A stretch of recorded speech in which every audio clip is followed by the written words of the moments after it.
What is going on, everybody? Hello. Welcome back to the channel. After Sound here on this beautiful Sunday morning, at least beautiful where I'm at. I hope it's the same for you guys. Yeah, we're gonna talk some Web3 gaming. We've done we're in a weird spot right now. It's like a little lull period before the Bitcoin halving, but we've seen some games certainly start to pop off. We have not necessarily seen that with our beloved Splinterlands. If anything, I would say that the salt is at an all-time high in some ways. But we can talk more about that today. Let's just do a quick run through of where we're at. Bitcoin is still in its dip here at about 65K, ETH at 3,400. The rest of the market's looking interesting. Even Solana's back down to 176. When we look at Splinterlands specifically, DEC still struggling to get back to peg, which, it came down a lot further than I would have expected. I mean, obviously we're sitting at about 91% of peg right now, or 91% to peg. And I mean, we were in the mid 80s not too long ago. So hopefully with all of the, well, I guess it's really just the upcoming halving event that'll help to push this value back. Although if you watch my video about like vouchers are a way better purchase right now if you're coming in from fiat or another currency. I mean, just the US dollar value, this is more than 25% off versus like 9% here. Hive is almost back up to 40 cents, so that's actually pretty cool. SPS is just sad, man. Just sad. 2 cents. And I think I told you guys on Thursday, was it? Let's see. What was my week like? Oh, you know what? I did not stream here on Thursday. I apologize for that. But I want you guys to know that I got to have dinner with New Age, who was in town, and it was awesome. We had such a fantastic time. So it almost felt like After Dark Part 2, or like a whatever of After Dark. Because the thing is, I told New Age this, and New Age will probably watch this as well. But it's like when we were at After Dark, I was so busy just trying to like set up and run streams, and there was like 6 of us there, so it was just a lot of things going on at that time. And I didn't get a chance to just do like a real like one-on-one with him, and so it was great. We got some Korean barbecue. It was delicious. I ate probably too much. I'm sure he did too. And we talked crypto, Splinterlands, a bunch of other stuff. It was good. So New Age is good people, and I hope we can reconnect again soon. So that was Thursday for me. Since then, I don't even know what have we been talking about. I have to check and see what the videos I've put out are, because I have been, let's see. Okay, I've been botting my account again.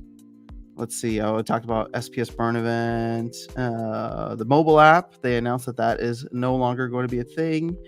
And then, land was good. We hit 20% utilization. I talked about the vouchers. I looked at Grimbardoon Smith and why I don't invest in cards. And I've been playing a ton of Parallel. Oh, it's so fun, guys. I'm having so much fun. I mean, I suck. I haven't been able to make it out of bronze, but it kind of doesn't even matter, because I was able to make back the cost of a starter deck in 4 days or something like that. So Parallel has been great, and I am excited to jump into many other games. I think the next one that I want to look at is Cypher, because people have been telling me about it for a long time, and I'm seeing a lot of other creators posting stuff about it. So I want to jump in. It's just a matter of like reading the white paper or understanding the game. But yeah, any of the games that you guys are playing, I definitely want to know about. Cypher is there, Star Atlas is there. I do need to do more on the Solana chain, just because it's fascinating to me. So we'll see how that goes. But let's see who's here in the chat. We got Wibblewee, Ghostly BG. What's up? The People's Guild. Yo. Very cool. So let's see where we are at. I want to see if I can jump into a game. So if you watch the video, I always leave myself a little energy right there, one to go, so I can actually try and jump in. Oh, crazy story. I had, and I apologize because this definitely impacted someone somewhere else. But let's see. The new conflict has begun. Oh, that's not good. Hopefully they can fix that. Where's just conflicts in general? Enter. There we go. I got a Kai. I got one airdrop. It's insane. I had 31 chances. 31 freaking chances, and I got one. So I have not put this thing into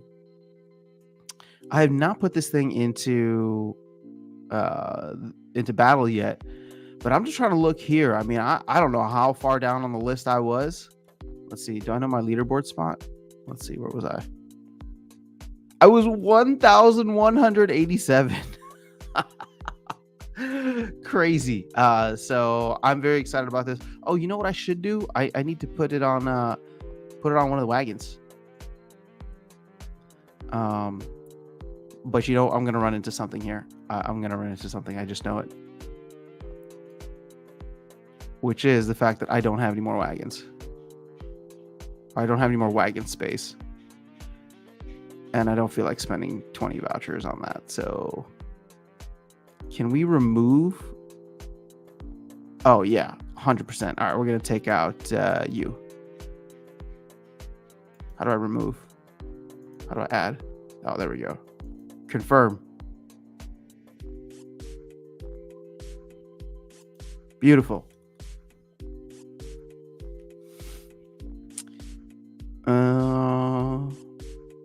Amazing. Okay, cool. Well, we'll get a little bit more now. We'll see what happens. But yeah, I hope you guys all got some good cards or a good pull. Let me see what people's guild is saying here. Have tried checking out Parallel a few times and it still isn't available for Mac users. Oh, sorry, man. I believe it's coming soon at some point. I thought I heard them talking about it, but yeah, I'm actually more. I mean, if you're a Mac user, then that's rough. Which, hey, shout out to Splinterlands. I mean, there's very little holding people back from being able to play it on a browser. But the one thing that I'm personally excited for with Parallel is mobile. I believe that they're saying that's. I mean, they showed teasers for it already, and I'm hoping that that'll be available later this year. Because I for one, I have it on like my gaming desktop, and so like if I were to travel or something, I'd want to be able to play it easily because I'm not gonna download it on my laptop or anything.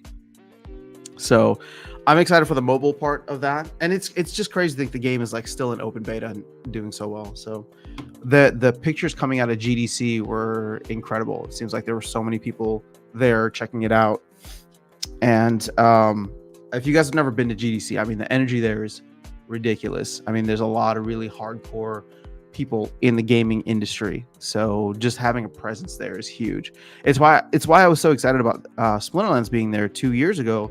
Hardpoint went to give like a presentation on Web3 stuff, and I was like, obviously Splinterlands didn't have a booth at that time, but just him being out there and connected with folks, I thought would add value, and it did, because I believe from that we got Soulkeep, which I know still 2 years later has not delivered, but it is what it is. Okay, let's see here. What do I want to do?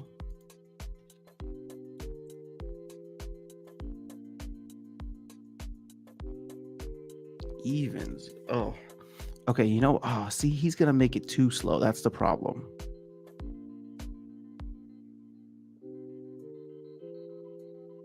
Grim Bardoon would be interesting now, but I don't have him leveled up, so it is what it is. I'm wondering if there's somewhere else that I should go with this, but you know what? I think I'm gonna go with him, and then Bakjira. It's not great. I don't like this team already. I'll tell you that much. They're so fast.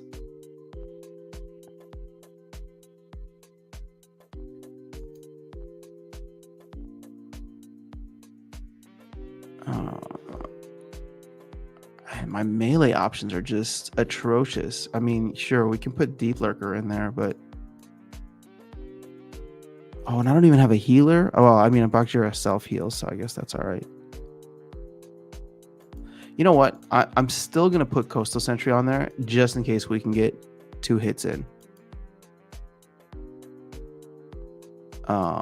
And then let's go with the Blast.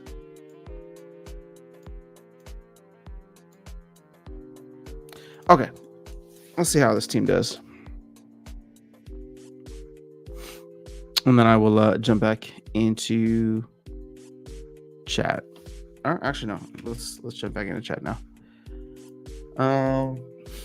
Essence of Anarchy. All right, I have been struggling in Modern since the rank change down from Gold to Silver, but I went to Wild and my bot got a 36 win streak moving from Gold 2 to Diamond 2. Incredible. Yeah, my bot's been killing it in Wild right now. So I've been happy to see that. I'm like within striking distance of Champion, which is actually kind of cool. And I don't know how many more days left we have in the season, but I will take it. I'm very excited about, with the reward changes coming in, we'll have more potential rewards in game. Like, priority for me right now is not getting more SPS. Like I can get more SPS. Like I said, I bought more SPS, so that's fine. I feel like I've covered myself for 3 months worth of earnings. My main thing is I want to max out as many of the reward cards as possible, because as you can tell, I don't like buying cards. Right? Like, I don't want to spend on cards. So earning them through the game is a high priority. And I believe doing that with higher reward shares in Wild is the way to go as of right now. Oh, they surrendered. 6.175 SPS. Interesting. Okay. Well, I guess we'll take that. Oh, this is from earlier today. So let's see. You can see here for me, 79 out of 159. I'm less than 50%. This has been terrible for me. Just a terrible, terrible season. Now, on the flip side, 46 and 65 out of 65 is like a 2/3, 66% win streak. Granted, a lot of that is my bot rising from Gold up into Diamond. I feel like I've leveled out though, because you're seeing more losses happening now. But even still, at Diamond, I'm running 1.6 SPS. 1.6 SPS, 67,000 RP versus 39,000 RP. So you see what I'm saying? Like, the reward shares I earn in Wild, man, that's more than 50% higher. So right now, with where I'm playing at and winning, I'm getting like 70% higher. I mean, if you think about it, I'm close to 70K. Sorry, not 70% higher, 75% higher. Let's see. This is 67,000. This was 69,000. Yeah, I mean, we're like 50 to 75% higher, which is crazy to think about in terms of reward shares. But I love it, man. I'm hoping that collects me quite a bit. I've been getting way more diamond chests in Wild than I would have been getting in Modern. And the thing is, or the problem is, I'm still getting... Well, actually, the SPS chests are nice. I won a decent amount of SPS in a reward chest yesterday, which comes back to where I'm like, oh, well, there we go. I'm earning some SPS through this anyway, just because the reward chests are nice right now. Well, let's go to Chaos. Okay, let's do Common. I believe I have all of these maxed out, which may lead to some dusting when that happens or when that goes live. Rares, I think it's crazy how I don't know. Maybe I'm just tinfoil hat here, guys, but it's like my summoners are leveling up so slowly. I never get them, and I just wonder if they like turn down the drop rates on summoners for some specific reason. Granted, I guess, War Pegasus isn't quite there yet, and Pyre Watch Devil has always been behind the 8 ball. This thing is just taking me forever. and I don't really use it, but the summoners just are not there. Okay, so let's see. Pembroke Nymph 7. Okay, never mind. You know what? I guess I have a decent amount of them at 7, but I really want Helios Matriarch at 7 so I can play it with legendaries. But I'm 10 away from that. Or level 4 legendary cards. But I guess we'll be able to dust some stuff soon. Epics are weird. I think I've drawn a couple, but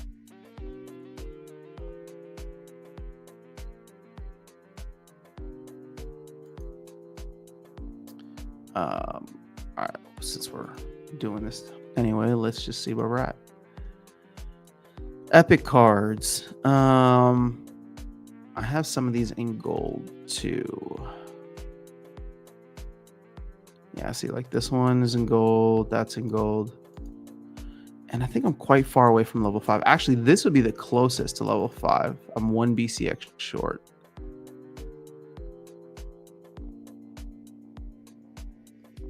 And then legendary cards are just, this is tough, man. I get beat by Izziar, level 3 Izziar all the time. I don't have it, so it's like a struggle for me in the meta. This is probably the closest that I have to a maxed legendary card, but you can see a lot of them like level 2, level 2, level 2, level 2, level 2. Oh, wait, no, never mind. I think I have these guys level 3, never mind, in gold foil. Which I wonder if that'll be what I do with land. Throw them on land for a little bit when it's all said and done. All right, TWD Frodo says, is there a list of keywords somewhere for parallel? The ones on the cards are easy enough to find, but what is scraps and what is it used for? You know, I'm not sure. I will see if I can find something that is like a glossary for parallel, because the information is just not, excuse me. It's changed so much, and there's not like a great place for all of that stuff, like a nice glossary to have it. I agree that like the stuff on the cards super easy because you just highlight over it and they have a nice little breakdown of each ability and such. But in the rest of the ecosystem, I'm actually not even sure what scraps are or what scrap is. I don't feel like I've even heard of it. So if you have more information or just where you've seen scrap before, let me know. But what's interesting is like I was talking with Darkest Night on the phone yesterday because I was trying to better understand how you can like mint cards. Because now that I've played with the cards a little bit, when you play with them, they gain. It's not called XP. I think it's called Renown or something like that. There's a it's like an XP kind of thing for your cards. And when you reach a certain level, because the cards you've played with them enough, you can actually turn them, or you can actually create more NFTs through them. Renown, yeah, so there it is. So maybe that's what it is. So this is my understanding from Darkest Night, and keep in mind both of us are like not experts in any of this, but with Renown, what you can do is then replicate cards and create NFT versions of them. Now that does require you to sync Prime, which is great because it takes out of circulation, puts it into its like DAO type holding, which then gets distributed out again. So it's like a very circular economy. But what I like about how it's designed, and they get a lot of praise for this, which I think is rightfully due, is the NFTs, right? When it comes to cards, the NFTs is purely demand driven. So, you know, it's not like they have like 10 million packs for sale, right? You can buy the starter cards, which I guess those are not necessarily capped at anything, right? If people want to come in, they can buy the starter cards. But over time, and I don't know how long that will last for, just keep that in mind too, right? So maybe once Planetfall, the new expansion, comes out, there'll be like a new starter card deck, right? Which actually makes me want to buy the starter cards for all the decks right now, because then at that point they stop getting minted by the company selling them, right? And at that point, the only way that you'll be able to mint new ones, if I'm understanding this correctly, is if you've played with the cards you've played with the cards enough that their renown level or their XP level is high enough that you can use that combined with syncing prime in order to mint new ones, right? So at that point, it becomes very demand driven for players who have been playing to kind of like mint new cards for newer players coming in. And if that's the way that it works, if I'm understanding that correctly, that is actually incredible. I like that a lot. And it makes it so and the thing is, you're not creating like first edition, right? You'd be creating what's called echoes, which again, still earnable. Those are still considered NFTs, but they're not considered like the first edition or second edition, which, so there's like levels to it. And right now I don't think there's any difference in how they can earn, but obviously like having a first edition card is, it's probably the flex of it, right? Just being able to say that I have all these like first edition NFTs. Similar to like regular TCGs. So, if you have like a first edition of a card, it's going to do the same exact thing in a game as like a reprint, but it's just the flex of having it, and the value is higher because its print rate is significantly scarcer. VT Mac Guru says, it's been a year and I still don't have Noah the Just, or you don't have a single one. Wait, what level are you playing at, VT Mac Guru? I mean, Noah the Just, epic cards are better for me than legendary cards, at least. I think I have all of them at level 4. Because if I go to my gold foil here, let's see. Yes, I have this at level 4. Oh, I only have Noah the Just at level 3. Whoa. I could get this to level 4 relatively easily, but I guess I don't get anything. Oh, that backfire would be dope. I have 6 BCX total. So I'm 1 BCX away from that. That might be worthwhile. I really don't know what the value of these cards are going to be once they're unlockable. And part of me does not want to dust any cards until that time.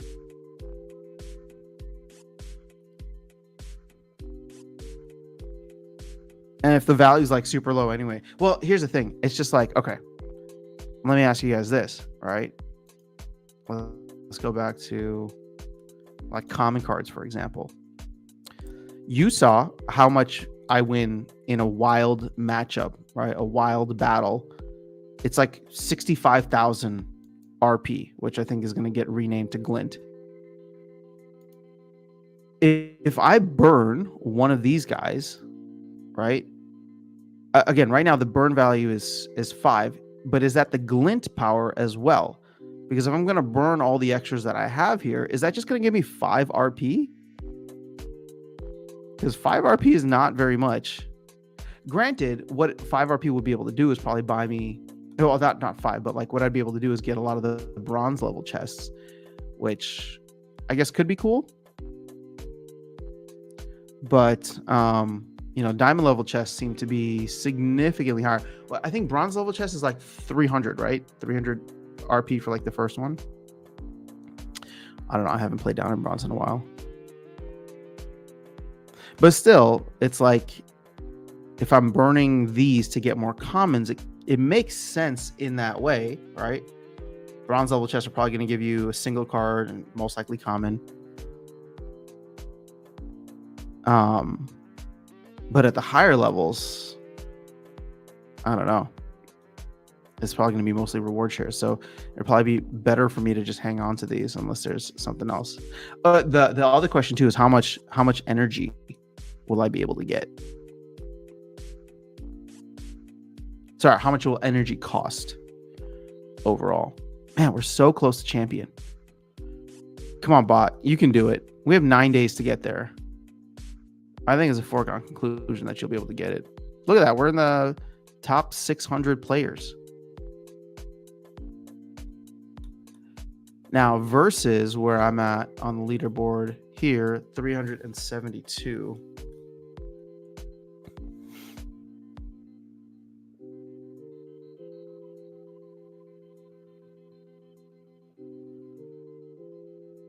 Still cool to see a lot of names that I know now at the top of the leaderboard here, as opposed to Wild, which is all just like Oh, Victus is there.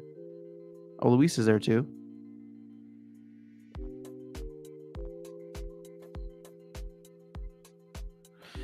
Interesting. Very, very interesting. Okay, so I have an idea for a video. I'm going to run it by you guys first, just out of curiosity. How are you guys liking the free entry to tournaments? And the reason I ask is because I'm thinking that they shouldn't be free,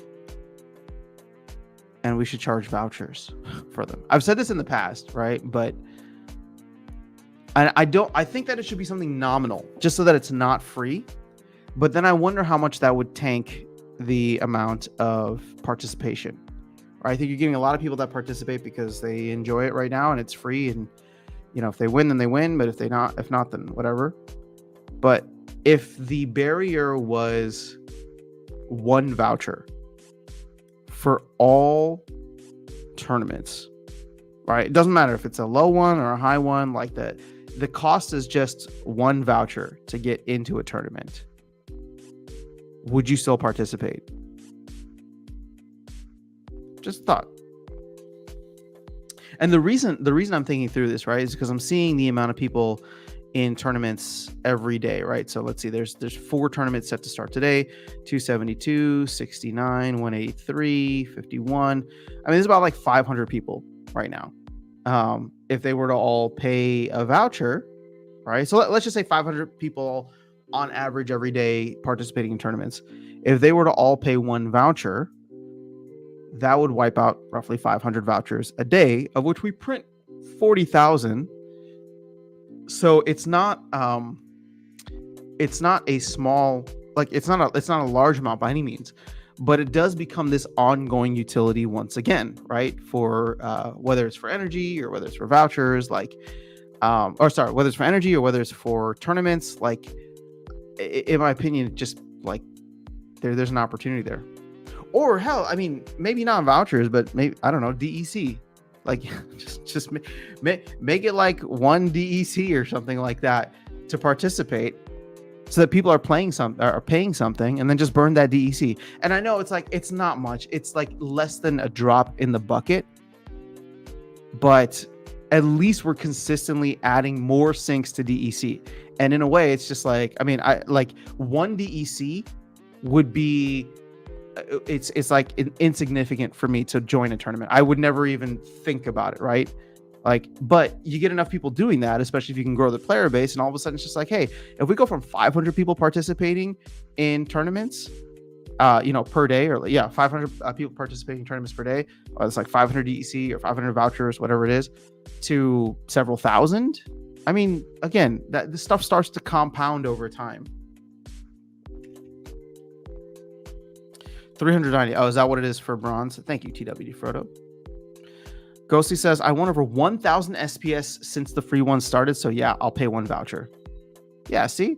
I mean, voucher price is a little bit more volatile, so maybe we go back to DEC, but I just don't think it should be free, right? Make it so that people have to pay something to enter. Burn something, make it so that it doesn't have to be significant. It's just a constant sink. And I know people are then going to view that as like, oh, they're just adding fees left and right. And I'm like, okay, yeah, they are. But we were used to paying for tournaments before, but we were also used to winning. We were also used to having the top 256 players win, and you'd only have 257 players join, right? So it was essentially free anyway. But I don't know. I guess the argument can kind of go both ways. I just think that there should be something there to be a little bit of a barrier, but so insignificant of a barrier that it wouldn't actually stop anybody. It would just help the game economy over time. Or hell, I mean, these are SPS. These are, you know what? Even better. These are Splinter Lens tournaments, right? Or SPS DAO tournaments. So use them as a way to fund the DAO. I mean, if you don't want vouchers, which should be burned anyway, we don't want the DAO sitting on vouchers. Do either DEC and have that. I mean, I'd want to burn that DC anyway. But hell, like, how about this? Would you pay 1 SPS to get into a tournament, or like 0.1 SPS to get into a tournament? And again, it's the idea that over time, the DAO has another funding mechanism because we're putting SPS in there, something that's so insignificant. And right now, like, for me to pay 1 SPS to get into a tournament, into any tournament, I think is not unreasonable at all, right? It's 2 cents. But let's say SPS starts to do well, then that could become a barrier. So maybe you drop it down to 0.1 SPS. You know what I mean? Like, and maybe you can even just leave it at 0.1 SPS now, which is like, 0.2 of a penny. But I don't know. I'm just looking at this thing to myself. This is a missed opportunity here for us to just continue funding the DAO, or burning tokens, vouchers, or DEC, which again, all that value accrues back to SPS for sure. Although indirectly. So TWD says, I don't like it's allowing champ and diamond players to get into any tournaments where there used to be a prohibition on them because entry was more than what you'd win if you were over leveled. Yeah, I mean, I'm with you on that. I don't like that it's been taken out. I have been tempted to jump into some lower level tournaments myself, not bronze, but I definitely jumped into a silver one here and there. I don't know. I just find it boring now, so I don't do it anymore. It's like I don't understand the meta as well as other people, and it just ends up being a waste of time. So, Red X, what's going on? Thank you for liking the video. All right, okay, so wow, this SPS exchange listing thing really blew up very weirdly. Yeah. Oh, I'll be honest. Like, I don't know what's going on. I am not really following it. So I'm not sure where things are at. I know there's like 3 different proposals.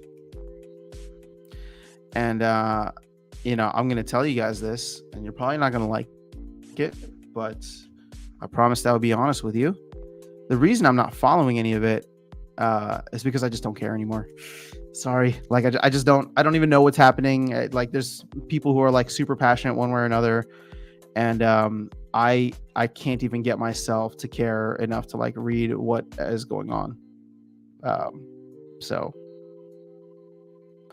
there's this one, the updated listing, right? Then if we go to pre-proposals, there's this one that has no amendments or delays. I believe this is the one that was like a repost of what Soy Mysterioso was originally supposed to be. Right? Oh, maybe there's just 2 of them, not 3.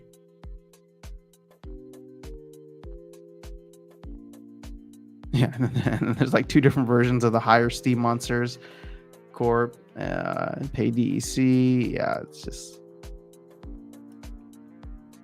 require KYC for DAO sponsored tournaments. I mean, I voted for this, but it seems like most people are against it. I'm not even gonna vote because like I said, I don't care. I guess I didn't even vote for this one. This one's kind of close. 73%. Is somebody gonna like make a big switch at the end? Queen of Monsters is against. Cryptics is against.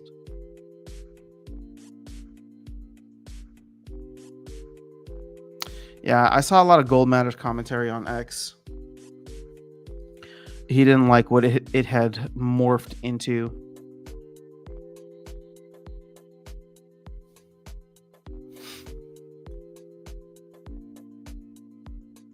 Well, that's interesting. Okay, I don't even know what I voted for, but let's power it all up.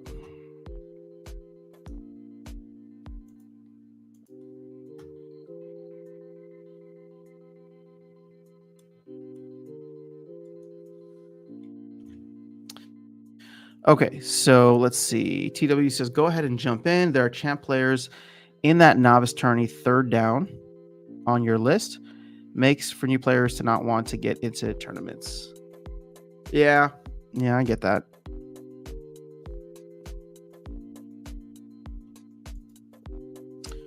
Why is my screen frozen? Oh, there we go. Just was not loading. Oh, why was I sleepy? It's a weekend. Okay, let's go. Red X says, I want to get past this, and even if people dip because of this, then more SPS liquidity for me. Fair enough. That's a good way to look at it. I do have to adjust to not using mobile, though. I just wasn't... I haven't used the mobile app in a long time. And I used to before, but it was just easier for me to do everything on desktop. Yo, celebrity in the house. It's Mondroid. Mondroid, are you still killing it at the top of the leaderboards? Oh, I got to see where you're at. Let's see if you're going to defend your title. Oh, Yuki's at the top. Yo. Oh, Mondroid, you're there. You're lurking. Lurking in the shadows. Oh, man, Yuki got a good lead. Yuki and Cavantes are 400 ahead. I have a question for you, Mondroid. Did you buy any extra energy last season in order to make sure you maintained your top status? I guess I can answer that question myself. No, you didn't. Oh, at least you didn't have to, because this would have been over. But Cavantes had to buy almost double the amount of energy. Crazy.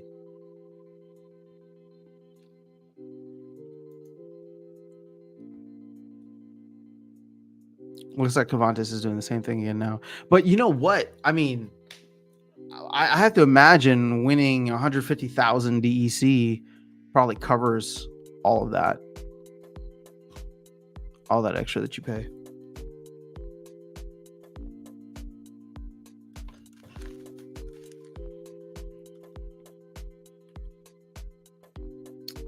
So let's get back here.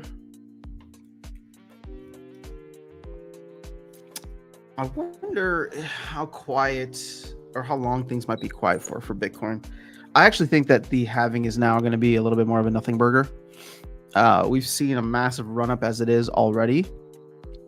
So in my mind, I'm like, you know, the supply shock, it takes a little while for the supply shock to be felt. And now it could actually take even longer because all of a sudden, like we've hit new all-time high before the halving.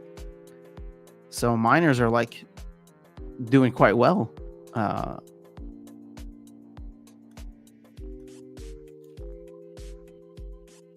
we haven't burned any in a long time. Look at this.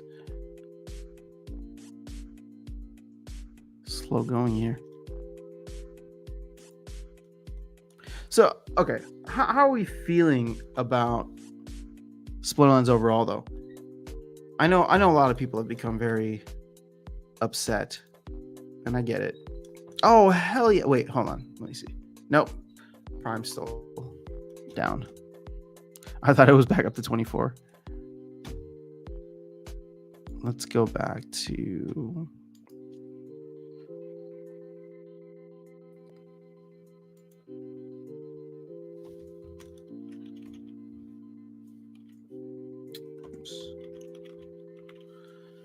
Gaming and GameFi.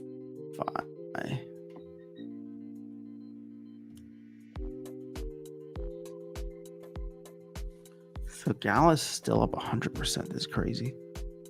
I thought Floki was a meme coin. It certainly looks and acts like one. This 30 days what I'm watching here, because as we go into an extended kind of sideways chop or dip, I want to see how all these projects are holding on. Ronin's doing well. Beam, not so much. Should have sold some more Beam at the top and bought back in. Prime looking sexy. Ronin and Axie. Fascinating.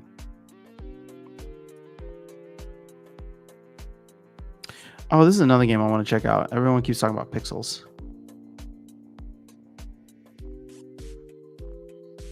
Oh, you know what? I just got to figure out how to do my step-in stuff. I don't know how to buy a comfort gem.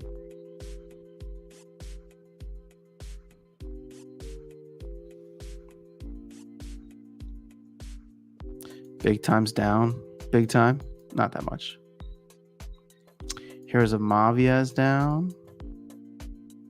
Damn, Wilder World is still up 69%.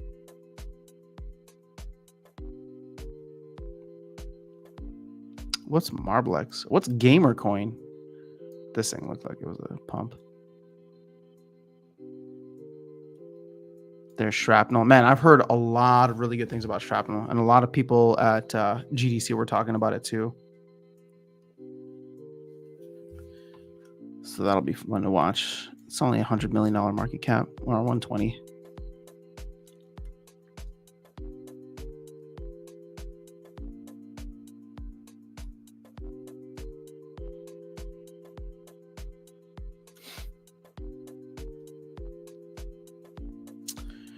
Alien Worlds, even Gods Unchained up 26%. Let's go.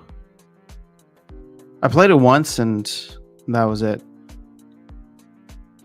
But I'm happy to see them doing well.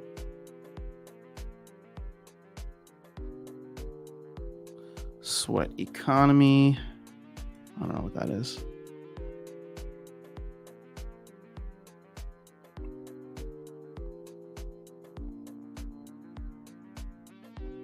Meta Hero.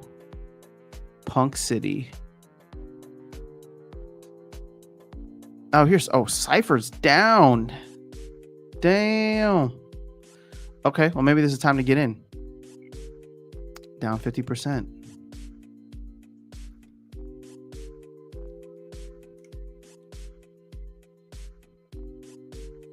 Step App, Phantasma.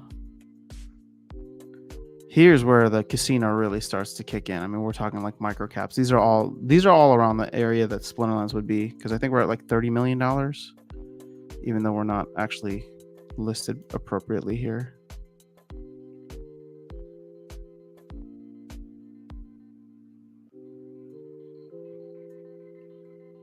Damn, Red Fox is still dead. Here's our below. Oh my God, Splinterlands! Really, you're gonna go 4 for 4 on the red candles? Ah, jeez. Okay. Well, you know, what else can you expect? It's been a long, brutal bear market, and guess what? We're still in it. All right, this is getting too speculative for me, down to the like $1 million market caps.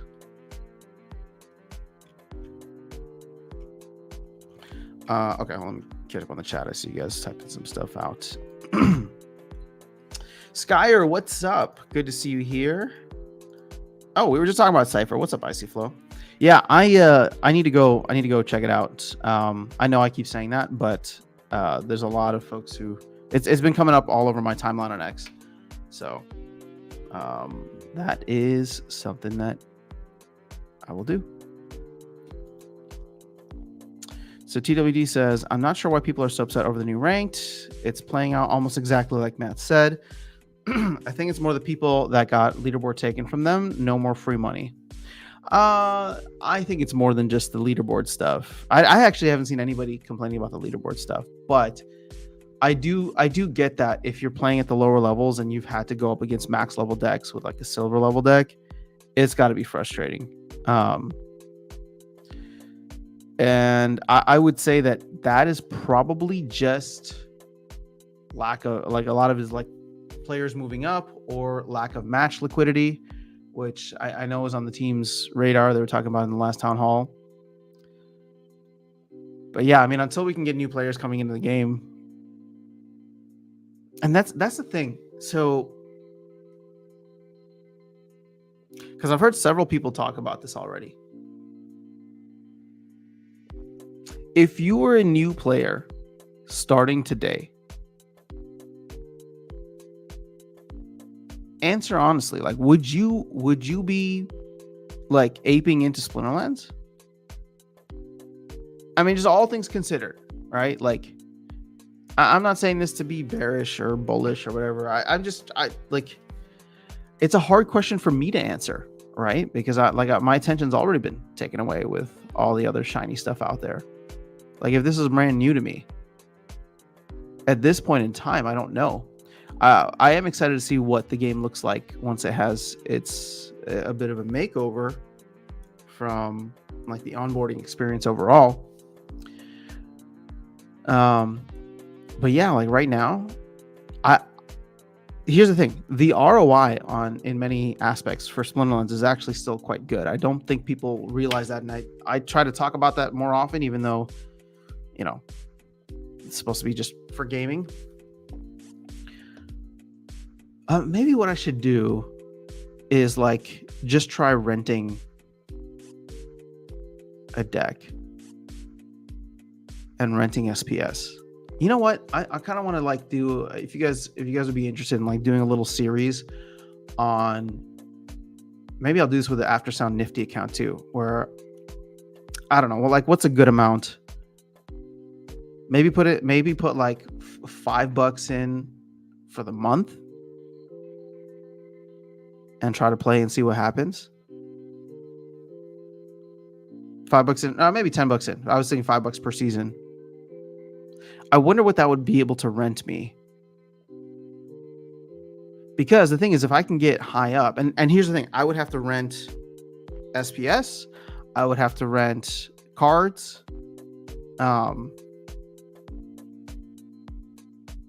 But what I want to be able to show is that, like, all right, hey, if you take $10 and you put it into the game right now, meaning you're not investing in any cards, right? But you're just taking $10 of your gaming budget to come in and play. How well can you do at the end of the day? And yes, that rhymes because I'm a poet and I know it. But you get what I'm saying? Like, if it's just $10 a month, you know what? I want to do it, but I kind of don't want to wait until next season.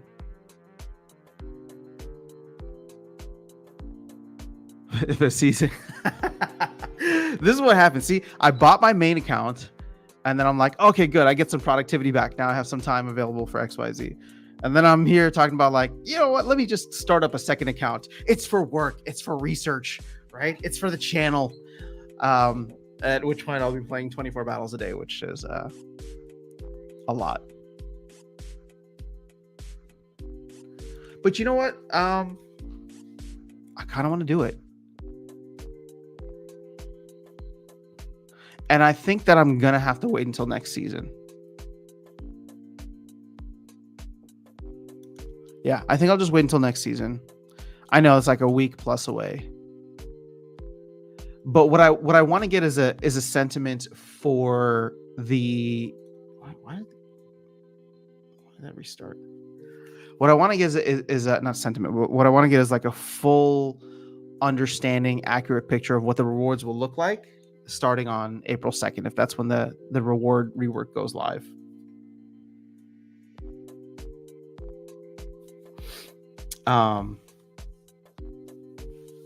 So because the SPS reward should actually be significantly higher. All right, yep, that's what we're gonna do. That's what we'll do. Okay.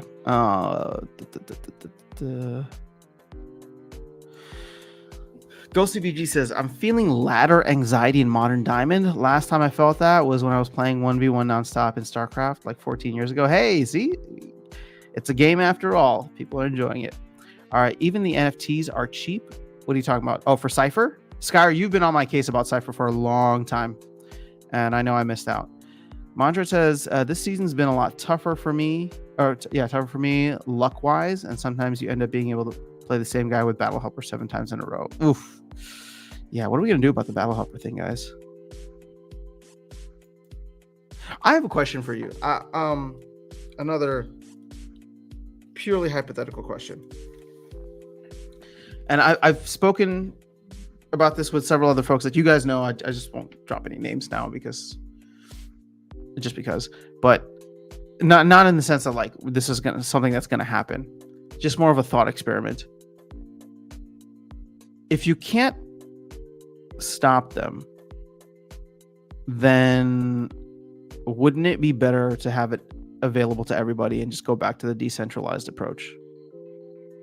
I know it's not ideal. And I think that would drive a lot of real players away from the game, which is sad to me.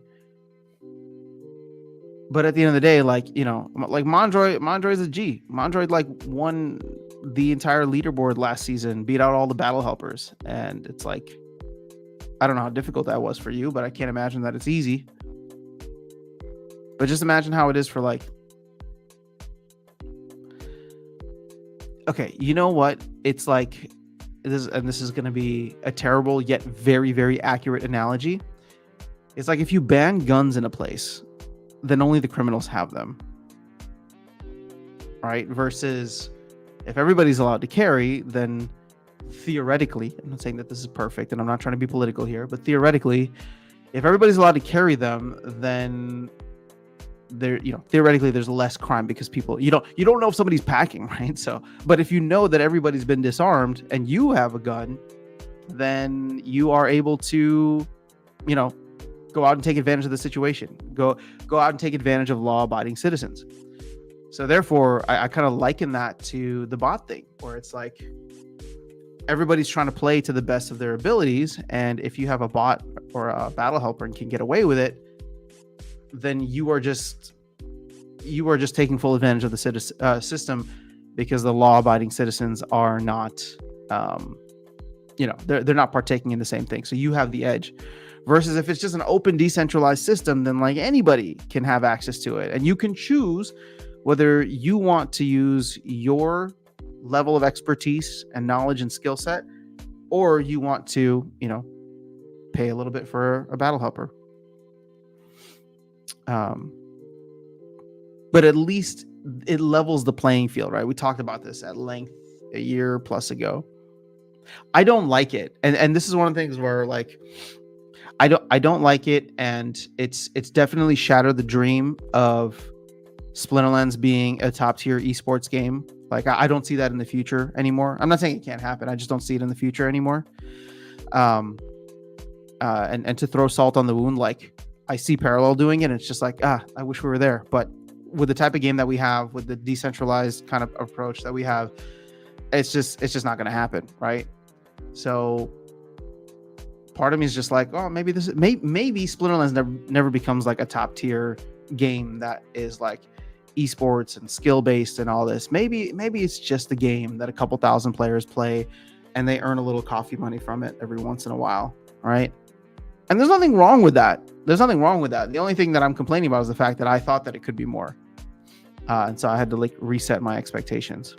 Because I still like the coffee earning game, right? I still play it. There's still a great, fantastic community that will hopefully grow over time. But the anti-competitive stuff, like we just haven't been able to tackle it. It's been multiple years at this point, and I don't believe we're any closer to a solution that makes everybody happy, if that's even possible. All right, Red X, what's going on? You would ape into Chaos Legion. Interesting. Okay. So Icy Flow, we need to change the energy system, let people play unlimited games, and reward their highest 12 reward point games in a 24-hour period. Would help match liquidity and more casual. Yeah, you know what? So to TWD Frodo's point, this is actually the parallel model, right? So I agree, the parallel format is a good idea. It wouldn't matter how many games you win, and you could maximize your earnings. Solves a lot. It does. Granted, the parallel games are significantly longer, but you have but we could take so much from them, right? It's just like if it's the top 12 games, you get your top 12 earnings or whatever it is. So based on your focus for the day, based on promo cards that you use, right? Based on your rating or whatever, like I agree, that's not a bad system to go for. And then on top of that, right, there's things in parallel, like you can own what's called a core, right? So it's another NFT, and like the core will allow you to earn, like for them it's just 5 games, but the core will actually allow you to earn one for a 6th game, right? So if you own that, you get a 6th game, and maybe that's something that we could do with node licenses, for example, right? To give them actual in-game benefits. Now it's like if you have a node license, for every node license you have, you can earn one more game or something like that, which might be a lot, maybe too much. But at the end of the day, people are earning on every single game right now, versus what it would be in the future. It would just be your top games. You know what? I'm not opposed to that idea. And I think that there's without a doubt in my mind, Parallel TCG is the premier trading card game in Web3 right now. Like there's no competitor to it, right? No like real competitor to it. Maybe Gods Unchained, but I think Parallel just has way too much backing, has way too much connections. It's going to absolutely blow up. So I hope that the team could look at that and say, hey, this is something that they're doing right. Maybe we take in some of those ideas, right? I mean, they took the flywheel concept from Terra Luna, which is a project that ended up failing, right? So I hope when they're thinking through how they can revise some of this stuff, which again, it's coming at such an odd time because we're about to get a reward rework completely now, and this would require another major reward rework. But yeah, I mean, it's not a terrible idea. It would definitely be adaptable because this, to your point, Icy Flow, this would actually be very similar to what the Parallel type would be. So Bitcoin SIG, they needed to execute on land because we need more complex gameplay and other revenue streams to take up cards and tokens. Yeah, but dude, like land resources and stuff, that's like a year away at this point, like full land 2.0. And then on top of that, land, what is it, 4.0, which would be the actual like NFTs playable in game, like the items and spells. I mean, that's multiple years away at this point. So, because it's not just that, we have to get to the point where you can do all the resources, do all that. Then you have to get to the point where you can actually craft the items and spells, and then we have to get to the point where you can use them in game. So I look at that's like a next cycle thing, right? That there's no way that happens during this bull run. My hope is that they're able to take whatever resources and gains that they have in this bull run, hire out some more help, and we get that all by 2027 or 2028 when the next halving is. Icy Flow, I agree. The parallel format is a good idea. Okay, we've read that already. Nikolai, what's going on? Or Nicola, what's going on? According to all suggestions for changes, one could easily conclude the game is $417. I don't understand that. Pompey, what's up going on? Montreux says, I've never been against giving everyone Battle Hopper, but that'd be the last resort, in my opinion, when nothing else worked. Okay. That's interesting. You know, because I was worried, like, for top tier players like you, it's got to be so frustrating just to think of, like, I'm better than all these chumps. They need AI in order for them to, like, be at my level. That's what I argued for. Can't stop it, only counter it. If we go back to legal balance stuff, I won't buy a single card ever again. See, okay, so Ghostly BG has the attitude that I was expecting from a lot of folks, and rightfully so. Rightfully so. The only thing that can stop a bad guy with a gun is a good guy with a gun. Oh yeah, here we go. That should be a fun thing to dig into. Okay, so Icy Plus is bad analogy. Doesn't work like death penalty. Doesn't prevent murder. I said it wasn't a great analogy, but I just said it was whatever. That's fine. I think you understand where I'm coming from with Icy Flow. That's the most important part, or the message I was trying to convey. All right, so Pompey says energy system should be unlimited. Bots go 24/7, but humans can grind all their energy during the weekend. I mean, here's the thing. The other way to make it so that people can play unlimited amounts is exactly what Icy Flow said. Right? Bots can play all freaking day if they want to, but only their top 12 games are going to count for rewards. Like at that point, you wouldn't want to be like having your bot run so freaking long. Therefore, give everyone guns so we can have a higher chance of dying. What's going on, State of Survival? Good to see you here. 12 cards, significantly better maxed out. Minimum. Changed my mind. Or 20 cards, sorry. All right, so the game should provide a bot in Wild so new players don't have to jump through more hoops with third parties, plus the money remains in-game. I mean, people have been saying that for a long time, that Splinterland should just offer its own bot, and then you burn DEC. Every game it plays, like it burns DEC or it burns SPS or something, part of the earnings. For a grinder to climb the ladder, if you really want to play competitive, you can level up for sure. Blockchain Pirate says, hello, so nightmare packs on Hive Engine at the moment. Oh, so few nightmare packs. I'm nearly praying for good news. Oh yeah, we have the down haul this Friday. Oh man. I hope your prayers get answered, blockchain projects, because if it ends up being a buzzkill, with everything else that's going on right now for Splinterlands, or I should say with everything else that's not necessarily going on with like the price action and stuff, I think people would just be like, it would just be such a blow to everything. But guys, there's stuff happening. I mean, I'm not sitting here trying to be bearish. I'm actually very excited for the reward shop. We never got the voucher shop that we were promised 2 years ago. So I'm excited for a reward shop. I'm excited to be like a kid in an arcade that can take my tickets afterwards and be like, you know what, I want to get this. You know what, I want to get this time, or I want to save up for that.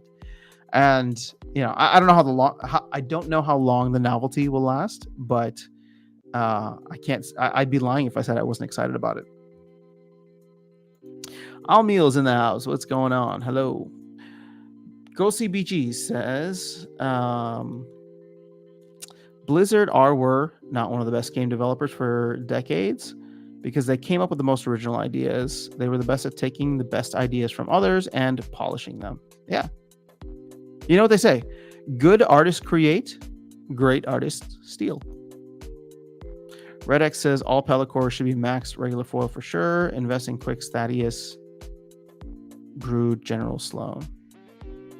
Well, so I don't know if you're talking about this from like my idea, but I just wanted to rent the cards and see how the rental prices were. Like if I could make back my investment of renting, because I think if you start buying cards, then it gets out of control real quick, and there's nothing that you can really do.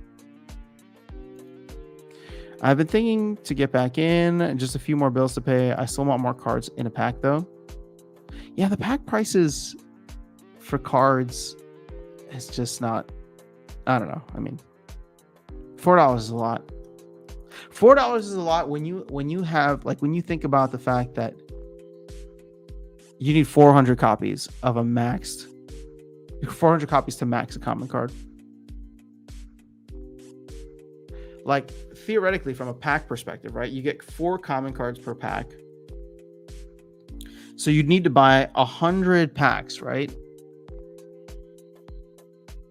In a basic pack, you get 1 rare and 4 commons. Let's assume the commons were all the same, and you got the same commons for 100 packs. So 100 packs times $4, that's $400 to max out that common card. Granted, you also have almost a max copy of a rare card. But you know what I mean? Like, you look at the economics of that, because you're like, okay, I have 400 copies of a max common card, and I have 400 copies of a common card, which is maxed, and 100 copies of a rare card. Assume all the rares are the same, and therefore the cards are, I mean, the cost for both of those cards is $400. That's outrageous. Like, what? Especially when there's like 80 plus cards in the set, some of which are not common or rare. I don't know, the economics are tough to justify. So Almil says, I am buying heavy colony token, can see early GLX scenario repeats itself, aiming for 15x from here. Yeah, I mean, I'm also grabbing some of the colony token as well. I'm not aping into it, but I have been actually selling some SPS for it. So, and I actually wouldn't be surprised if that's why we're seeing more sell-off in SPS. Just once again, people diversifying out into other projects in the ecosystem. All common reward should be max. Sniper Chaos Agent max. Oh, that's another great card. How's your land coming along? Is your keep doing what you hoped it would do? I've been out for a bit. I keep forgetting to check on my land, so thank you for the reminder. And my keep is doing just fine. I'm just so disconnected with land. Like I said, I regularly forget to check on it. So these reminders are always very helpful. Oh, last harvested a week ago. Oh, see how embarrassing this is? Yikes. Gosh, what would have happened if I didn't stream? This probably would have gone on until next Sunday. But yeah, I don't know what else to say. Land, like I know land is exciting for other people. I'm not trying to tear it down. I just have to be honest with you guys that I just don't really care. I mean, it's cool. I guess I get some SPS out of it, which is nice. I'm not going to complain about that. Grain doesn't have any value necessarily right now, but with the grain LP coming live soon, that should have some value. But like, then what am I going to do? I take that and I'm just going to sell it? Probably. Am I going to buy more land? No, probably not. Will I buy more cards? Maybe. Will I buy more SPS? Maybe. Those are probably higher up on the scale.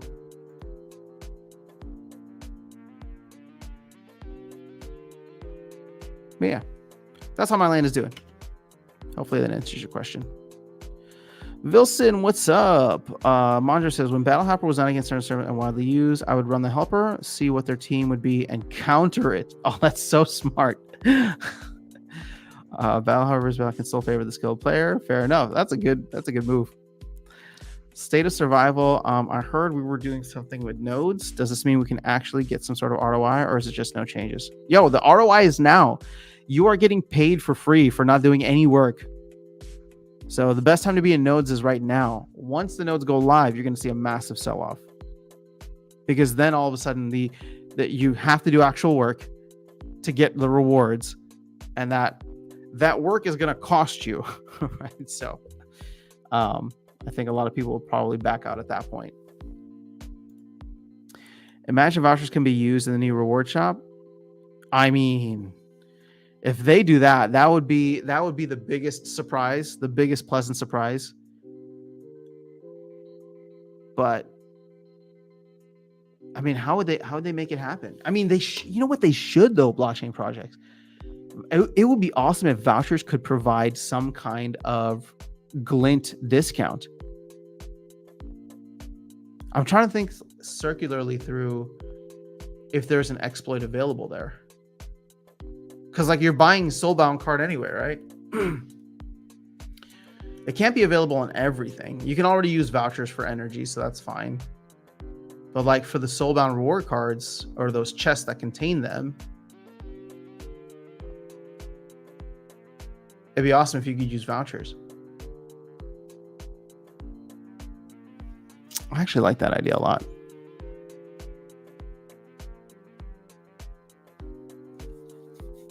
All right, so serious about also, do you think the team is concentrating on battle rules too much? I feel like they're putting in way too many rule sets, kind of compensating for something else they might be lacking in. Just me. I'm the opposite. I like the new rule sets. They said that they're trying to do one a month, and for me, I think that's important to keep the game fresh.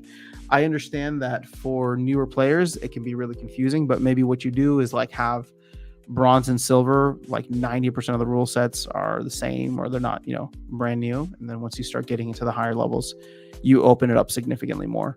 Like there should be a nice progression where like it's standard for most of bronze, and then you have 2 rule sets, which is, just some basic stuff. And then you open it up to 3 rule sets, and then you actually start adding in all the different variety of rule sets.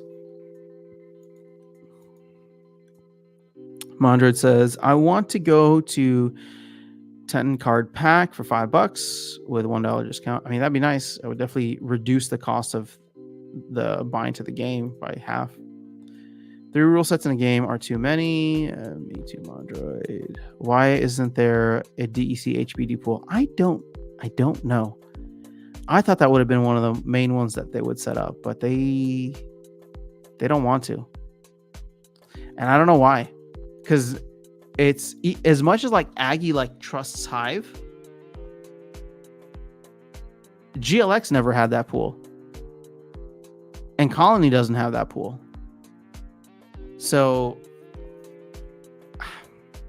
I don't know. I will say this though. Um, I don't like HBD. I mean, it's fine. I think I have a little bit in there. Um, but I would never put significant amounts of capital into HBD. So maybe there's that. Maybe there's just not as much liquidity. But keep in mind that like HBD is an algorithmic stablecoin, just like Terra Luna was. And while I know that there are certain safeguards in place, that doesn't mean it's like completely immune from completely depegging. So yeah, and I just don't understand the ecosystem as well. But I agree with you. It never made sense to me that we're on Hive. You're pairing your governance token with Hive, but you don't want to pair your utility token with, or your stable coin with the other stable coin that's native to the platform you are running your game on. Mind-boggling, actually. Me too. I keep forgetting to check my LAN. I do like once every 2 months. Oh, you're missing out a lot then. All right, no one from Gatekeeping Group will like such an idea. Yeah. Wilson, didn't you buy some a few weeks back? What are we talking about?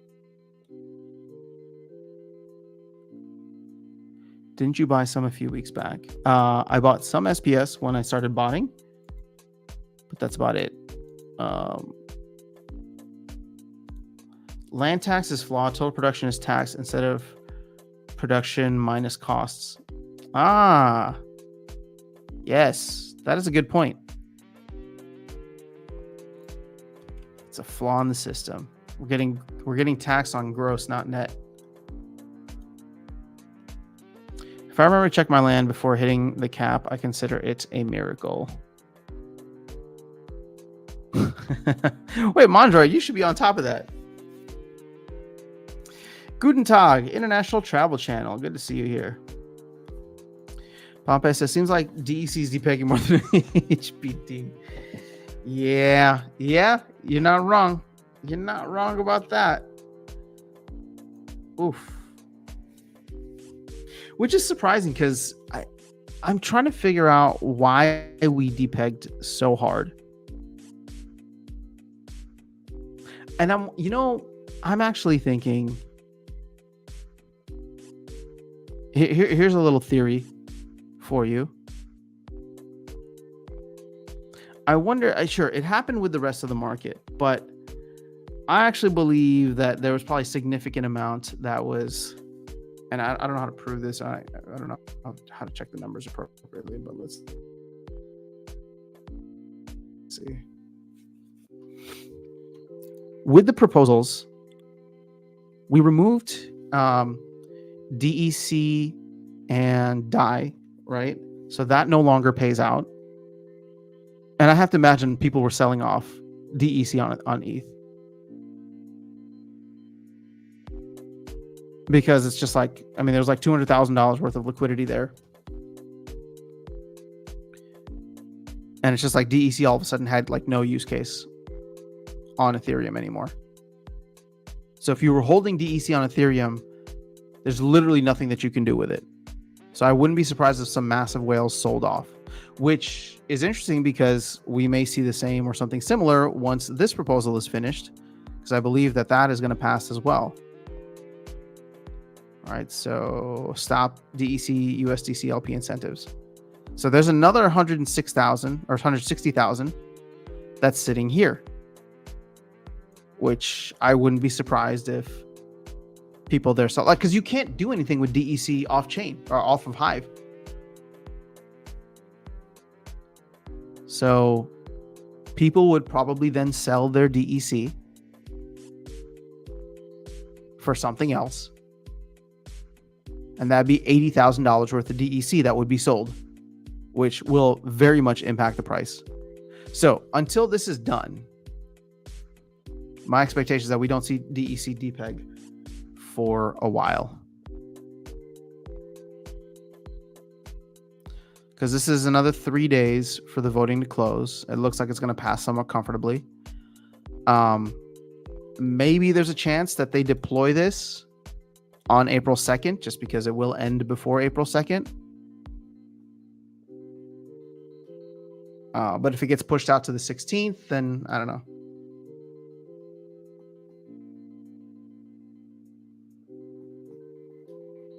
But it just goes to show that there's no demand for anything to really pull it up right now. You're seeing sell pressure come through, probably because of those liquidity pool changes, but nobody's willing to eat up the supply on either chain, right? So on ETH, and then bring it in game. But here's the thing, what's crazy is, let's do this.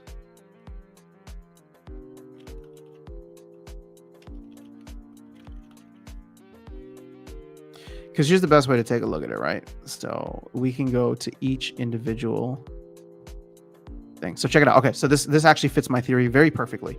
So look at where it's at on Uniswap, right? So on Uniswap V2 Ethereum, it's actually 87. All right, it's 87 or 85 DEC. So it's actually lower because people sold off here. 87, 85. PancakeSwap is 90 or 89 on the V3 here, DEC, USDC. Yeah, actually, so 89 or 87, 85. You do that as opposed to Hive Engine, for example, where this thing is 0.009. So this is what I'm trying to show you guys here. You can see that the value of DEC, right? It's 0.09 for bid ask. That's a very low spread, which is good. So this is actually significantly higher.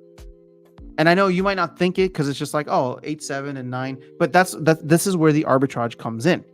So right now, the arbitrage is not worthwhile for people to buy DEC on Ethereum and then bridge it in game. And the only way that's going to happen is if people in game actually need DEC for something and therefore buy it, pushing the price on Hive Engine up, right? So let's say all of a sudden with this promo event or with land or whatever, or somebody comes in and they want to buy a bunch of packs, they buy up a lot of DEC. I guess on either exchange, right? Either chain. But let's be more specific here, because the only use case is on Hive now. So they would come in and let's say they're operating completely in Hive. Excuse me. Actually, even better. Let's say somebody comes in and brings a ton of credits in, right? So they bring a ton of credits into the space because they're a new player or they want to buy packs. The team then has to go on the marketplace. Instead of burning DEC, because DEC is below peg, they will take those credits, right? Half of those credits, buy DEC off the back end, and then send that DEC to the DAO. Now, what that does is that raises the value of DEC, or it should raise the value of DEC on Hive. So then all of a sudden the spread, right, the arbitrage opportunity becomes much wider. This goes from 90 to 91, 92, 93, 94, 95.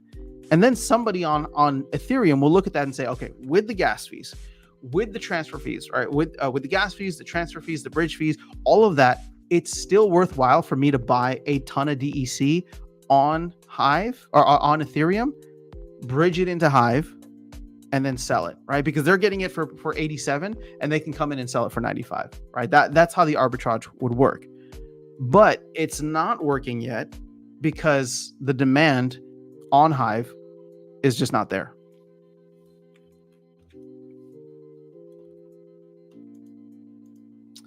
SPS, I mean, yeah, yep. I did buy some, but it's not even sitting in the game. It's just sitting on another wallet.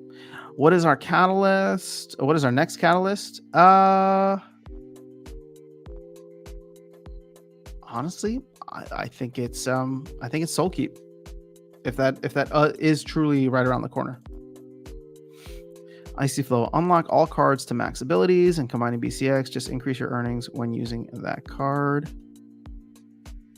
Be cool. All right, Mandra said, I was expected to depeg between the major releases. The fact that we're still at 90% with so much salt and everything happening is kind of impressive, actually. I didn't expect to depeg, not because I was being irrationally bullish, but because I didn't believe that there would be excess. So I'm actually believing much more in my theory right now that the main reason that for the depeg is, and the reason that it depegged so hard is because of the fact that we changed the LP incentives, because that came around right the same time that Bitcoin was like, 73 is good enough, let's dip, right? And so those changes came in, and we depegged all the way down to like 85, I think, maybe even 80, 84, 83. So you can see already, slowly and steadily, right? We're at 90 right now, that the demand is slowly working its way through, right? Whether it's guild buildings, whether it's just listing fees for the marketplace or things like that, it's slowly working its way back. But we just don't have the immediate demand there to pull it back up from peg, or to pull it back up to peg, which would be, like a new release, or if people really wanted rebellion packs and all that. Did you order your gold-plated coffee mug yet? No, I did not. I was supposed to get a Bull Daddy mug, but I have not gotten that.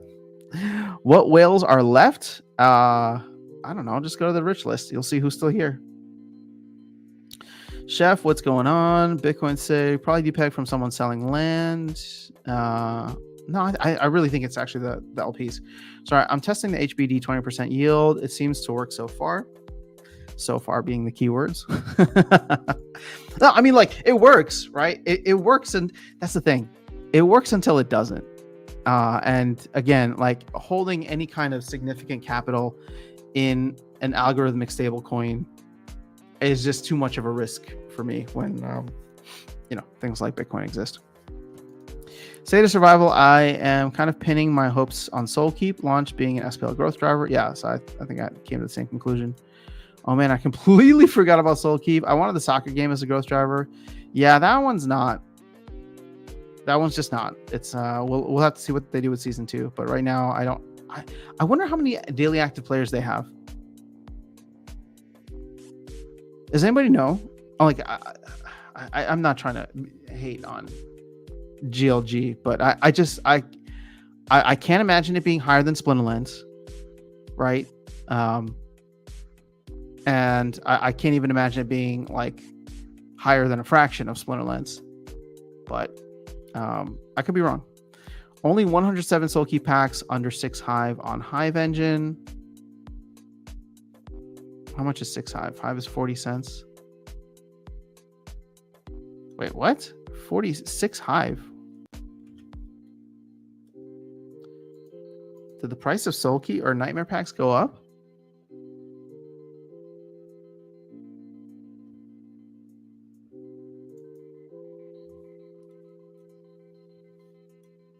Yeah, I don't know what you're talking about. These are going for 4 Hive. 6 Hive would have been significant.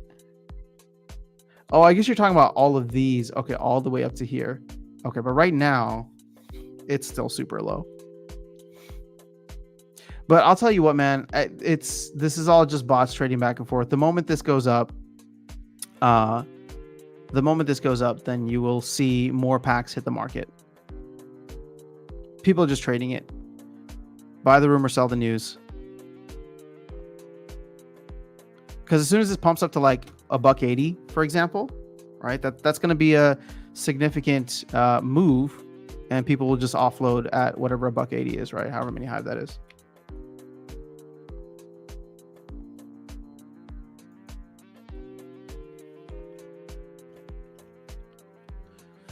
All right, where were we? I mean, that users for MLS to be introduced to SPL. Yeah, well, the thing is, to blockchain projects, LOL, the soccer game feels like an unwanted child at the moment. But I think in order for it to appeal to anybody, it's just got to be a fun game, right? And right now, I don't like from the times that I've played it, and I know that I didn't go heavy on it. I don't have like upgraded cards or things like that. It didn't catch my attention. I mean, I played and won a couple times, and I didn't even win any GLX, so I don't even know how that's supposed to work.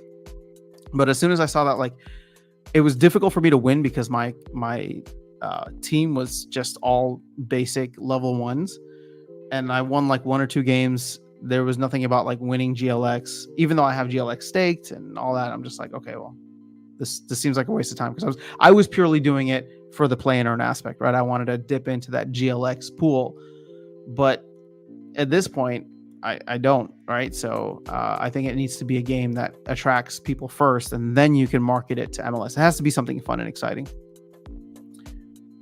The weird thing is that CL is just going lower and lower, and it's not about to stop. Wait till CL leaves Modern. Those cards are going to tank. Well, you're not wrong. Once it does get to Modern format, or once it rotates out, I wonder what's going to happen to the class of Chaos Legion. Oh, wow, you're right. Holy moly, 71 cents. Yeah, I imagine that this is probably a lot of whales maybe leaving and dump, or at least maybe not whales, but people who are holding on to Chaos packs. Yikes. It's like, it's yikes, but at the same time, it's not surprising because I've said for a while that Chaos is a lost set. Chaos will only be saved by land. But the problem is land will not come before Chaos is rotated out of Modern format.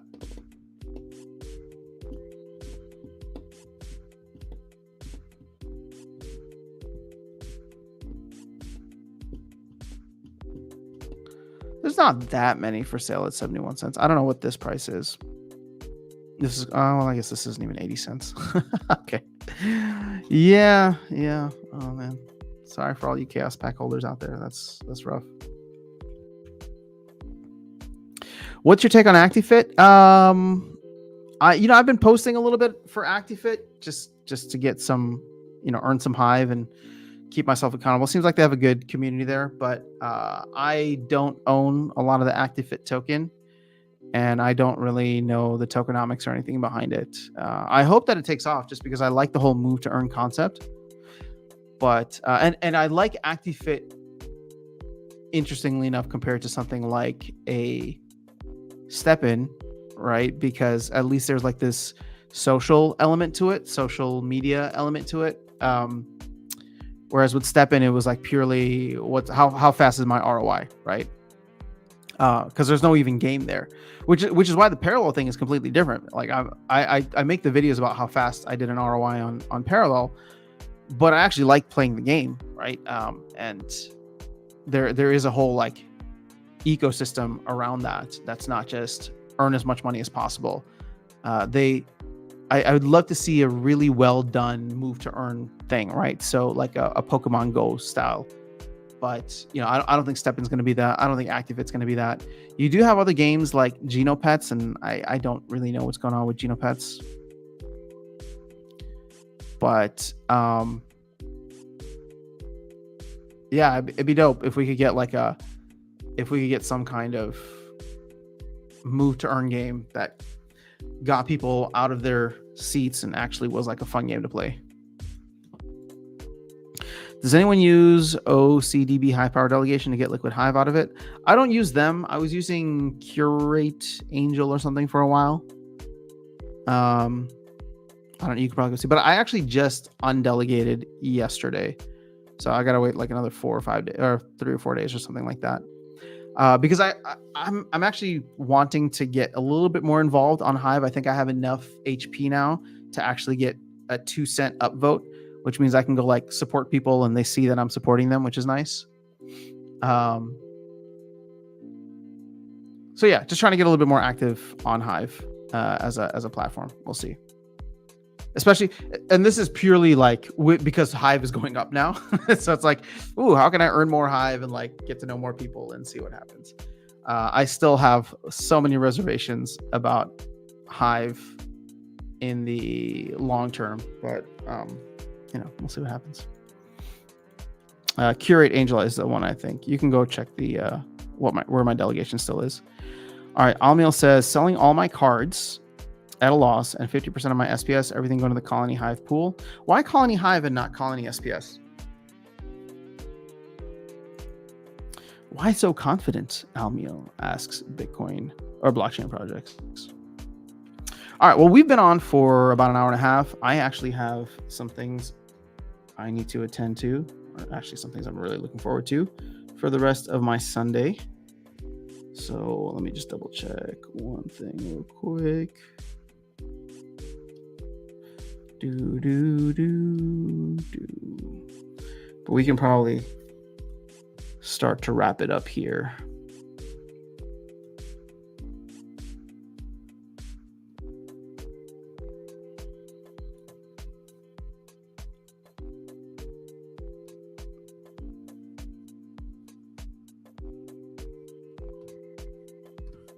Sweet. Okay. Traffic isn't too bad on a Sunday. Amazing.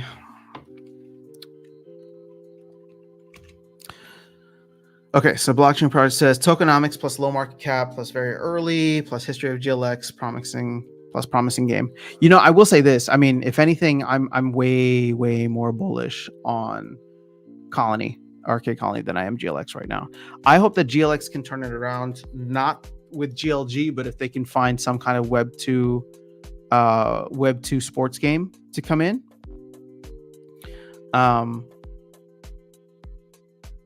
But you know, that's probably at least 6 months away, if anything, at this point. Mooncarts is fun though. I really enjoyed Mooncarts. I hope that there's no major delays with the release. You know, Aggie gave it 2 months, which means that we're pretty much at the end of 1 month now. So by the end of April, hopefully we'll have the game launched and all. And then they have the casino stuff too that he's teased a little bit. So it's like there's 2 things happening on that platform right off the bat. And again, I don't know when the casino stuff will be done, but I have to imagine hopefully sometime like later this year. And I know I'm setting myself up for massive disappointment there, because I'm sure we all thought the same thing about Soul Keep and GLG and all that throughout 2023. But Mooncarts is playable, right? So all in all, Mooncarts is fun. I plan to play that with you guys here on stream once that goes live. I think it'll just be a good fun party game. It'll be a nice way to get people into the crypto ecosystem. And so, yeah, I'm looking forward to that. So Blockchain Project says, I agree, but I'm super cautious of words after Mooncard and GLG. If it is delayed past April, it will take a hit. Probably. Yep. Even if there is a delay, you can't go wrong buying Colony 8.0016 bargain. You know, so I bought, so similar to Blockchain Project, I bought when it was under 0.001, because in my mind, I was just like, you know what? Like, if it goes to 10 cents in a bull run, which doesn't seem outrageous given the market cap, given the supply, liquid supply in about a year from now, if it goes to 10 cents, that's 100x. Now, I didn't buy anything that would change my life with 100x, but it's like, it's not a terrible idea, right? I did sell some SPS and some vouchers for it, so we'll have to see. Pop says, any news on Zing? No, I have no idea. I actually just took my delegation back, so I think I have some Zing staking, but yeah, I don't know. I'll be honest, guys. Like I'm not trying to be a hater on any specific project here, but when it comes to games on Hive, like, they're cool, but there's like no competition between them and like all the other stuff that's happening in Web3. Like, you already see that with Splinterlands, and it's like a lot of these games can't even compete with Splinterlands, right? So Splinterlands is having trouble keeping up with all the games that are launching on all these different platforms or all these different blockchains. And so when I look at the rest of Hive, and I'm like, Hive is not even keeping up with Splinterlands. Like, you can't even pull in Splinterlands users. I just don't know what's going to happen with it. I have a little more. I have a little bit more faith in something like Arcade Colony, because the Web 2 version of it, I like the vision that Aggie has, and I think that Aggie has the clout and connections to try and, you know, make things happen now that he's like kind of free from the shackles of Splinterlands. So I have a little bit more faith in that when it comes to Hive or Hive based games. But everything else on Hive, like, yeah, I have a little bit. I delegated HP for however long, and I earned some Zing, and then I staked that, and I threw some of it into the LPs. But I don't know what's going on with it. I'm not following it, and I, at this point in time, have no plans on playing it. I own some tokens now, and if those tokens ever become somewhat valuable, I will sell them, and I won't think twice about it. But I would love to have my mind changed if Zing or Holozing, excuse me, is the name of the project. If it ever ends up actually, you know, proving me wrong and being an awesome game, then I have some Zing, so I'll use that to get started. The name of the project is Holozing, Wilson, but the token is Zing. All meal, I bought 10 million so far, aiming double that. Average buy is 0.0014. Nice. The thing is, I have a good amount of SPS staked, as well as a good amount of what's that called? GLX staked. So, I mean, I don't have nearly as much as you, but I also know that I'll be earning some along the way. Not that much, but still. And I threw some into the LPs too, which is nice. But I don't. The thing is, I went into the SPS Colony LP, and I'm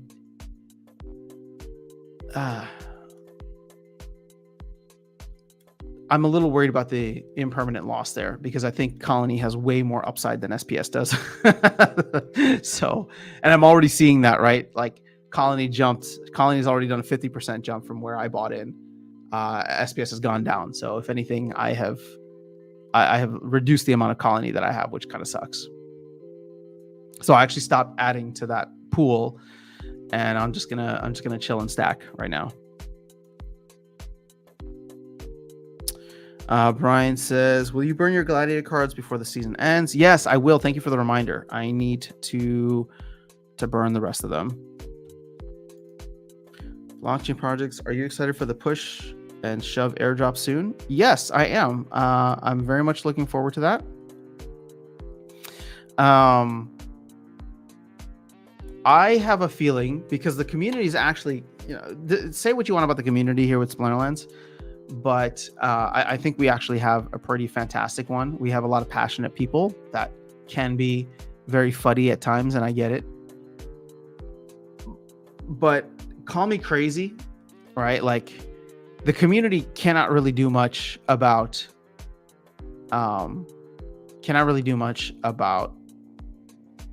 SPS, right? That's a lot of that is driven by the DAO or the team and decisions made there. But they can get people hyped like crazy about a meme coin, and it definitely seems to be meme coin season. So the irony of all of this is going to be that I think, and this is not a price prediction. This is not any kind of prediction. I'm just saying that how ironic would it be? And how ironic would it be if Push and Shove actually does quite well this bull run, and SPS does not? Right? A meme coin around the game, and the game sucks, but the meme coin takes off. I think just knowing our luck and knowing the situation of where things are at, I can totally see that happening.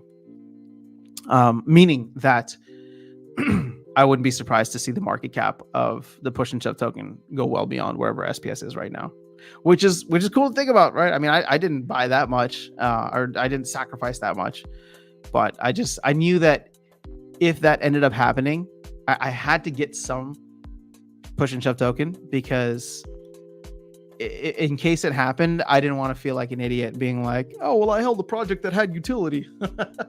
It's got sound fundamentals and tokenomics and whatever. Yeah, whatever. This is meme coin season, right? All right. So SPS Colony APR gone down a lot. So your only option now is Hive Colony. Gotcha. Okay. Fair enough.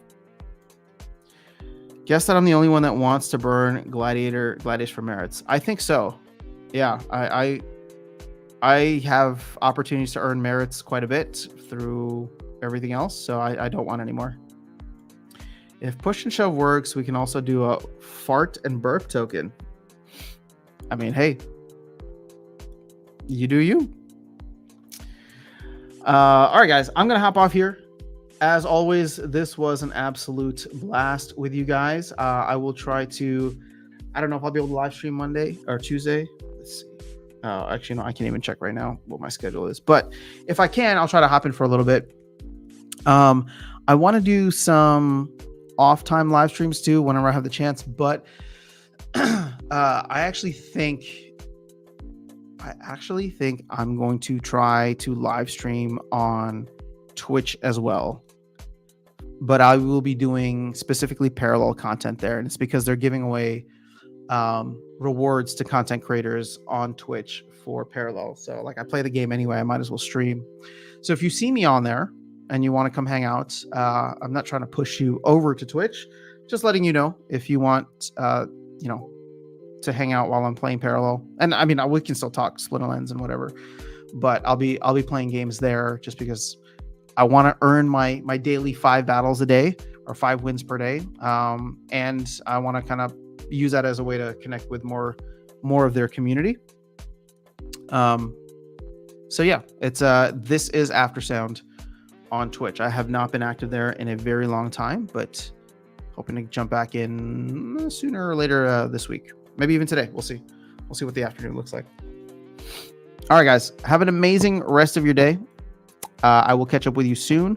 Hopefully we get some fun, exciting news this week. There is no town hall.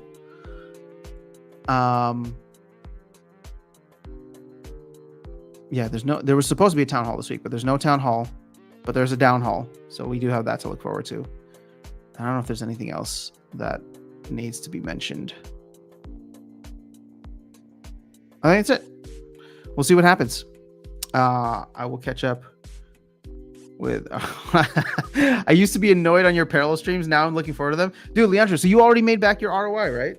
Dude, okay, so if you guys, you probably missed, you probably don't go through all the comments, but if you guys know Kazrak, he's a regular commenter, viewer on the channel. He posted a comment saying that, and he posted a comment recently, right? But I remember he reached out to me a while ago because Darkest and I were talking about Parallel, and he like reached out. He's like, "Oh, thanks for introducing me to Parallel. This is really cool." This might have been like October of last year. So he just posted a comment yesterday saying he had earned 33 Prime token since he'd been playing for the last couple of months, and he sold it. And at that price that he sold it, was like $1,000. So just for playing the game for the past couple of months, he made $1,000. He made $1,000 with a massive pump that happened, and I couldn't be happier for him. So, I'm excited to see where things go. I'm just trying to earn as much Prime as I can right now because there's just too much on the horizon. So you're 2 days in, you've earned 84 Prime or 0.84 Prime so far. Yeah, so you're almost there. I think I have to buy the rest of the starter deck, or rest of the starter decks. So it's going to be 0.01 ETH. But I'm just having too much fun playing. All right, that's all we got. So you'll probably see some parallel streams. You'll see more parallel content here because I like doing the content. But maybe we'll do the parallel streams separately on another channel because I know the parallel content is annoying to folks. The parallel videos get thumbs down by so many people. But you know what? It is what it is. Sorry, I'm not a Splinterlands maxi. If that's what you're here for, don't worry. The Splinterlands content will still keep coming. But I definitely want to layer in parallel content on top of it, and maybe even some other games as we go through this exciting bull run ahead. But that's all I have for you guys. Have an amazing rest of your day. Have an amazing week ahead. I'll catch up with you all soon. Peace.